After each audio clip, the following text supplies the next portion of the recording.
ভারতের খামখেয়ালি পররাষ্ট্রনীতি ও দাদাগিরি মনোভাবের জন্য একে একে বন্ধুরাষ্ট্র হারাচ্ছে দেশটি। তাদের আধিপত্য মনোভাবকে কোনো দেশই ভালোভাবে নেয়নি। নেপাল, শ্রীলঙ্কা, বাংলাদেশ, মিয়ানমারের মতো প্রতিবেশী দেশগুলোর সঙ্গে ভারতের সুসম্পর্ক নেই বললেই চলে।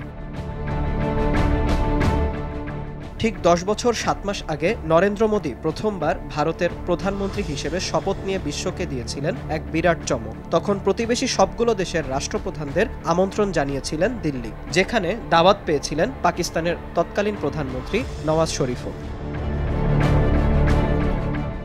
আবার নরেন্দ্র মোদী নিজে প্রধানমন্ত্রী হিসেবে তার প্রথম সফরে নেপালকে বেছে নেন 2014 অগাস্ট মাসে। এরপর 2015-তে শ্রীলঙ্কায় আর একই বছর বাংলাদেশ সফর করেন তিনি। দেশগুলিতে সফরের সময় উষ্ণ অভ্যর্থনা ও অসংখ্য মানুষের বিরাট সাড়া পেয়েছিলেন নরেন্দ্র মোদী।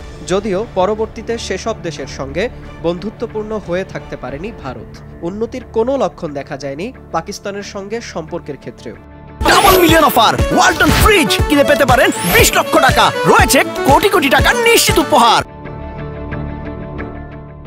প্রথম দিন থেকেই ভারতের পররাষ্ট্রনীতিতে সবচেয়ে বেশি গুরুত্ব দেওয়ার কথা বলা হলেও কথায় আর কাজে কোনো কিছুতেই তার ছাপ মেলেনি। নরেন্দ্র মোদীর পররাষ্ট্রনীতির মূল স্তম্ভ নেইবারহুড ফার্স্ট বা প্রতিবেশীরা সবার আগে, এমন নীতি শুধু মুখেই শোনা গেছে, বাস্তবে তা ছিল পুরোই বিপরীতমুখী। দিল্লিকে অনেক বেশি মাথা ঘামাতে হয়েছে চীনকে নিয়েও। যতই দিন যাচ্ছে ততই ভারতের সঙ্গে তার প্রতিবেশী দেশগুলোর সম্পর্ক তলানিতে ঠেকছে। একদিকে ভারতের পররাষ্ট্রনীতি ভালোভাবে নিচ্ছে না তার প্রতিবেশীরা, অন্যদিকে তাদের দেশের মিডিয়ার ক্রমাগত মিথ্যা তথ্য সংবলিত সংবাদে ক্ষুব্ধ তার প্রতিবেশী দেশগুলোর বাসিন্দারাও। চতুর্থবারের মতো নেপালের ক্ষমতায় আসেন কেপি শর্মা ওলি। প্রথম রাষ্ট্রীয় সফরের জন্য প্রথা ভেঙে 100 বছরের মিত্র দিল্লির বদলে বেইজিংকে বেছে নেন তিনি। বেল্ট অ্যান্ড রোড ইনিশিয়েটিভ নিয়ে চীনের সঙ্গে একটি কাঠামোগত চুক্তি সই করেছে নেপাল। এদিকে নানা ইস্যুতে বাংলাদেশের সাথে প্রতিবেশী ভারতের সম্পর্ক দিন দিন তলানিতে ঠেকছে। ইসকন ইস্যুতে দুই দেশের সম্পর্ক আরও অবনতি হয়েছে। এরই মধ্যে ভারতে বাংলাদেশের পতাকা অবমাননা করা হয়েছে, যার পরিপ্রেক্ষিতে কড়া নিন্দা জানিয়েছে ঢাকা।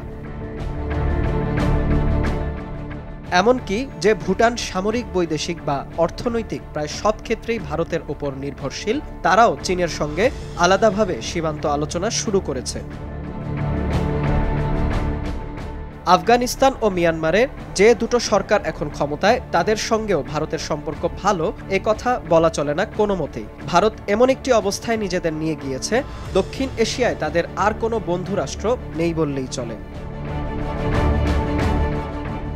গেল এক দশকে ভারতের সঙ্গে বন্ধুত্বপূর্ণ সম্পর্কই বজায় রেখেছিল এর প্রতিবেশী দেশগুলো। বিপরীতে সে দেশের জনগণ বিভিন্ন ইস্যুতে ভারত বিরোধিতায় ফুঁসছেন, যার পুনরাবৃত্তি ঘটেছে নেপাল, মালদ্বীপ, শ্রীলঙ্কায়। আর সবশেষ এই তালিকায় যুক্ত হলো বাংলাদেশ।